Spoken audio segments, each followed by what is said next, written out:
Welcome to Bite-Sized PL, professional learning you can consume during lunch or on a dog walk or while you sip hot cocoa by the fire. Our goal is to provide meaningful, engaging, and brief conversations for educators. I'm Jeanette, and my co-host today is Kate. Hello, Jeanette. Hello. Our guest today is Julie Laub, science teacher at Davis High School, the author of the book Lean Think, and one of our favorite mentors.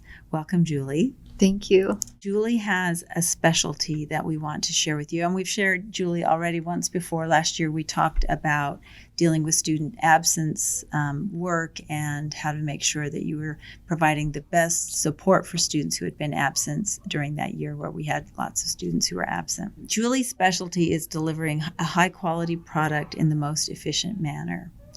And our focus today is related to this. We want teachers to believe they can deliver quality education in an efficient manner that is still warm and personal and supportive of students. Can we do that, Julie?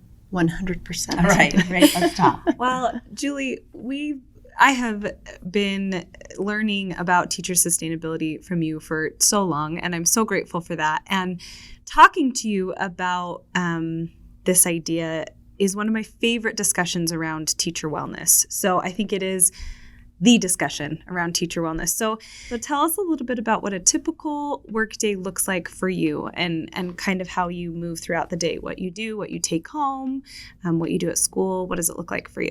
Oh, very good. Thank you. So I come in early. I am teaching a double productivity this year, so I knew that I was signing on to extra time before and after school since I wouldn't have a prep.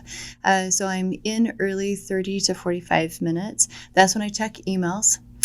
So when I go home, for the most part, I will scroll through emails as I come in at night, but I try and push as many as possible to that next morning. So I come in, get everything set up as far as computers on, look at the emails, and then I have a list. Every day I have a list, and I prioritize that list. What do I need to do first? That gives me about 30 minutes moving through that, kind of shaping the day, getting communication going, and typically at 7 o'clock, kids start strolling in that they need help, and that's when the day begins, even though the bell doesn't ring until 7:25. Work through the day, enjoy those students. My 90 minutes are shaped.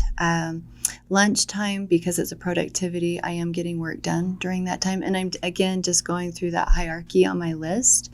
After school, I usually have students until about 3:30. Something new this year with a double productivity is I'm officially closing my door at 3:30. Where years past, I would let kids stay until they stayed, until they said, I'm done. So I'll give them the warning, hey, you guys, just like with the toddler, 10 minutes. 5 minutes. That's right. 5 minutes. I'm going to be packing up. I close the door, and then I'm wrapping up that list and home, trying to leave by 4 o'clock. Now, if I had a productivity, that would be amended. I wouldn't be doing as much before and after school. If you had a prep period. Excuse me. Thank you for that. Yeah, so Julie, imagine this year if you did have a prep period, as most of our teachers should or do, especially our newer teachers. How would that shape your coming and going? Such a great question. And I imagine those days sometimes. You remember those. Yes. It would be, I'm here at 7 o'clock when the kids begin to arrive and they need help. And then in that prep period, there's that hierarchy. There's my list of what I've established and the priorities that I need to tackle from most important to least. And then I would stay until so we do a chemistry tutoring that I run. We'd stay until that tutoring ends at 3:30, but everything would be done. Very honestly, even with my double productivity this year, I'm not taking any work home. Say it again for the people in the back. That's right. I'm not taking any work home. I'm not taking any work. No, but I have to give a disclaimer on that. So I am 12 years into this. That if I was, say, 5 years into this, there would be some things that I would be doing that I would not love. But I would say I'm unhitching this mentally, like you unhitch a trailer and you let it sit on the side pad in your next to your house. I would say this isn't perfect, but my priority is X. Maybe my priority this year is reframing all of the labs, but everything else, I'm going to maintain what it is so I can focus on this one thing that I'm changing. Because I've been at this 12 years, I can say, I have things where I like them, where I want them. But that is a process, and it's not a fast process. It is a slow process. And it's every year picking one or two things that I would change and improve, because it has to be doable so that when I go home, I'm not taking work home, or I'm taking very little work home. In those first several years when I started doing Glean, there would still be some days that I would take work home. Now I don't have to, because I have things where they function really well. But I think it's good for people to know this is a process. And there are some things that we keep where they are because they're functional, even though they may not be perfect. And I'm going to do that next year. I'm going to do that in 2 years. Student learning is still effective. It's still moving. It's maybe just for me, not exactly where I want this particular item. I hope that made sense. Absolutely. In fact, I love the very practical application of that whole, like, it's not a marathon, it's not a sprint, it's a marathon of like, there are things we want to do, but we're just not going to do them right now. So that kind of is the perfect segue into my next question, which is, what are your ideas for prioritizing among all of those things? What does feel like it can be unhitched? Because sometimes it feels like nothing can. And so that's when you start, spending all those hours. So what's your ideas for prioritizing? So I'm going to give a foundation on this, because I know that we have some new teachers that will hear this, and new teachers know that you're loved and you're supported. These two people right here are great resources, Jeanette and Kate. First is establishing, who are you working for? Who's your customer? What's the goal for your class? And how are you going to measure that? For me, it's students learning chemistry, and it's that end of year test. Once you have that established, it's critical, and I know you guys are so great at supporting people in this, to have your year mapped, that you have that curriculum mapped, that you even have one word, you know what you're going to teach every day. And even if it's one word, it's equilibrium right here, or it's thesis sentence, whatever it is, you have for that year everything mapped out. Now, in prioritizing, I think there are a lot of resources and wonderful, wonderful mentor teachers that can give a plug and play of, hey, here is exactly what you can do this year. Take that. Can I say take that? Now, will you love everything? No. But what you do is you take what's given to you, you apply, hey, this is who I'm working for, my student, this is the goal, this is how we're going to measure it. And inside of that, you pick one thing that you're going to improve that year. So for me, maybe it was the tests. I think it was my third year that I thought my tests are awful. And that's really where I need to start. And so just year 3, I still maintained everything I had been doing, still loving these kids, still teaching them, they're still being successful. I left everything how it was, and I changed one thing. I rewrote every test. So, there's 20 tests. I rewrote 20 tests in 1 year, and that was improvement. Year 4, these labs really have been a thorn in my flesh, right? Mm-hmm. Finally, year 4, I can change every single lab, but it took a process to do that. So to start is take what's given to you, use that. You establish who you're working for, what you're going to teach, how you're going to measure that. Focus on that. Know what you're going to teach every single day. And then inside of that, you just pick one improvement. One improvement. That's all you have to do. One improvement. And then the next year, you'll pick one improvement. And before you know it, 12 years later, you can say, hey, I am teaching a double productivity and I take 0 work home. And the kids are doing great. Oh, I'm just picturing teachers listening to this and thinking, I have so many balls in the air. What are the non-negotiables when it comes to student learning and teacher job satisfaction? What do they start with? What did you start with? What were the first things that you grabbed and said, this has to be the foundation? Such a good question. It was my lesson plan. So I had that curriculum map. Okay, that's at least what I know every day, the topic I'm going to be teaching. And then I created my lesson plan, the pattern, and I almost think of it kind of like a bookshelf, or if you can imagine cubbies, that there are these slots that we could place something in each slot, and every day I just replace that slot. So I have the starter, and then we have our question time from last time, and then I have my introduction to the lesson I'm teaching. Then we have our activity. And then we have the next part of the lecture. And then we have some sort of maybe written activity where we're doing practice problems. And then it's students actually doing their work and me walking around and helping them. And every day I just replace what's the lecture, what are the activities, what's the hands-on activity, what's the written activity. So I had like these cubbies and I just replaced every day. That's where I started. So what I inherited, I have this test, I have this lab. Do I love them? No. But I have to start with, we've got to get through 90 minutes every day. And how can I do that successfully? So that was a priority. It was starting with, what does my lesson plan look like? Once I had those lesson plans, and it took me really 2 years to feel good about those, then, year 3, let's revamp tests. Year 4, let's revamp the labs. And then from there is, all kinds of tweaks and iterations. But that's where I started, was the lesson plan. Then I went to my tests. Then I went to my labs. But really, you're looking at a 5-year process to go through that. And so I took what was given to me and constantly saying, does this add value in that lesson? And moved from there. So if we look at that on kind of the teacher job satisfaction side, do you believe that most teachers could do that first thing, that get the lesson plans in place without staying till 7, 8 o'clock at night? If they use what's given to them, absolutely. Yes. If you take what these great seasoned teachers have to offer, even if you're not in love with it, even if it's not quite your style, that's all right. You're going to use that. You have to find what goes in the cubby.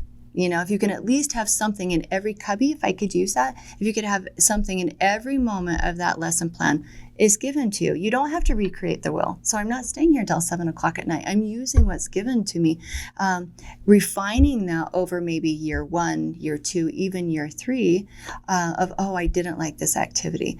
Then teachers can have that balance. They can feel the success of, wow, we got through this day. The students learned, it was positive, and I'm not doing 5 hours. I'm not doing 3 hours. I'm not doing 2 hours of work outside of my contract time. Yeah. And even teachers who are singletons in their building, there's someone in this district. You always say someone's teaching what you're teaching somewhere in this. No, I say district. someone has taught we can find 7th grade English and taught it well. I don't know where they are, but we can find them. Yes. And I think adopting before, you adapt and really take it, and it's okay, and it'll just be while I can, to make it sustainable, which I think is. And elementary teachers, I love this idea of those cubbies for planning, because I think elementary teachers have figured that out, planning for a whole day. Right? It's like, it's that plug and play. It's like, okay, we have reading time from 10 to 10:20, and we always have reading time. We just pick a new book with a new thoughtful question, and I just think that makes it so much more sustainable, because once you start thinking of it that way, sure, you can move things around, or, this lesson isn't really conducive to this, so I'm going to switch it around. But having that like outline, it's just such a nice visual. It's such a nice way to quickly plan. It is. It standardizes it for you in your brain, but it also standardizes it for the students. So they know what to expect, and actually learning increases. Great evidence on that. The learning increases because they know what the pattern looks like in your classroom. Love that. Let's go into a little lightning round. All right. And the question is, how do you do X in a manageable amount of time, or when do you do it? Okay. So let's go with provide positive outreach to parents. Oh, love this. I have a goal to email 5 parents a week. I just print my roles. I put them in the back of my book, and I'll put the date that I email them. So I watch, how did students do on a test, and they did good, so I'll make a mark, email that parent this week. And it's fast and easy. I have templates. Okay, don't tell parents out there, okay, you guys? They understand. Don't tell the parents that your student did great. And I'll, if I can add something personalized, I will. But I have, it's called good job emails that I just type in, pulls that up. I cut and paste 5 of those. I replace names, and the students love it. Parents love it too. That's so great. How do you support students who are way behind? Oh, so good. I have my office hours. That's what I'm calling them. I'm calling them office hours. I have 270 students this year, so I can't be at the beck and call of every student. This is when I am available. And for the students that need help and remediation, I'm in more contact with parents of sending emails immediately. This test was taken or they didn't finish this homework real quick. I have a template that I just cut and paste. And here are my hours. Will they please come in? We've also created a tutoring program at Davis High, and the tutors are wonderful as well. But there you have it. I have office hours. This is when I'm available, and I invite them personally and the parents. Utilizing student tutors is a great one. That great part of that. That's awesome idea. It's been huge. Good idea. All right. How do you protect your personal time and priorities? I had mentioned earlier, for the first time this year, I am calling it at 3:30, where I am closing the door, and I'll let the students know. So I'm framing when I'm here and when I'm leaving, and that has been huge in protecting my family's time and my time. When those priorities, unhitching some things of, no, this does not add value, or it's good as it is. Students are still being successful. It's maybe not where I want it, but I'm going to let that sit, because what's more important is healthy family, healthy teacher, healthy students. How and when do you build a network or PLCs or professional relationships? Another great question. It sounds like I compartmentalize a lot. I must. Is when that is given to us on those Wednesday mornings, that's what I take advantage of. That's when I'm going to PLC with them, since that's what's allocated. And that's also slow. It doesn't happen fast. Our PLC and our department work that we've done, it's been over years. I'm picking one thing, one or two things every year. So I love what you had said of adopt and then adapt. That's what we had to do as a group. And then, okay, what are we going to adapt as a group, When do you go through student assignments? I do that when the students, in the classroom, when the students are productive and busy on their own. So they're working on a lab, they're working on some sort of activity. Test times. Testing is huge for me. When they're testing, I can get a lot of grading done, grading labs. And shout out to all of our online resources. Most of my assignments are now graded online, and that's been hugely helpful as well. How about designing your Canvas or entering grades in Canvas? So designing Canvas itself, I've put at the beginning of the school year. So I'll do that in August before school starts. That's it. Just so I don't have to worry about it during school time. But then taking care of the grading, I do that every Monday. So Monday mornings, I'll come in earlier if I know that there's extra grading that needs to be done. But Mondays, that's my grading day. And if I need to stay a little bit later, I just know Mondays. That's on the calendar. Monday's my day for grading. Get to know your students.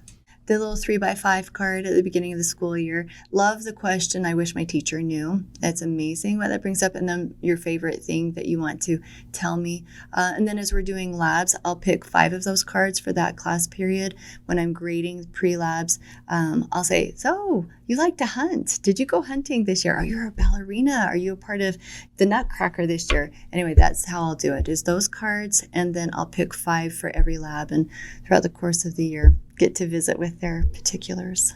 So, Julie, what are the most important things that you do for yourself as a teacher? Oh, as a teacher. Oh, you have to give yourself grace. Oh, see, look, I'm going to get emotional. Love the kids. Know that the most important thing is loving the students. Enjoy the students. Enjoy what you teach. At the end of the day, that's going to have a bigger impact in the student learning than any organization that I could do in my lab or content creation. Is enjoying the students, enjoying what I teach, and loving them in the process. So I think giving myself grace helps keep me sane. Sometimes you have rough days, and sometimes you have terrific days, and letting all of that just kind of work itself out, that it's all good and it's okay. Just give yourself grace. Love the kids. That's the most important thing. Give yourself grace. Love that. Wonderful. Well, we always like to leave with a gift. Do you have something in mind for our listeners that you're currently loving? Oh, it's like a guilty indulgence. Perfect. We love those. We're all about Ask them. for more. I enjoy movies, and so just in this busy season, because it's Christmas right now, I've been putting on Christmas movies in the background while I'm doing stuff, and I usually don't do that. So that's been kind of this guilty indulgence of I'll have While You Were Sleeping playing, Oh, what or a great some one. sappy cheesy Hallmark that my husband likes to tease me about, that he can predict what's going to happen. But that's why you can have it on in the background. Thank you Because you for can that. just it's That's like right. it's like a soothing bubble bath for the brain. I love it. Oh, I love that. What a great picture, Kate. Yes. Yeah, so there's a Wonderful. gift. Thanks for sharing. We can't recommend Julie's book high enough. It's called Lean Think and available on Amazon Yes. by Julie Laub, Laub. As always, thanks to our producer Tom for making us sound so good. This season, we are also putting video of the podcast on YouTube. You can continue listening on your favorite podcast app and also check out the video on our YouTube channel. Check out the show notes for that link. Thanks for joining us. Please like and subscribe and share the podcast with others. See you at school.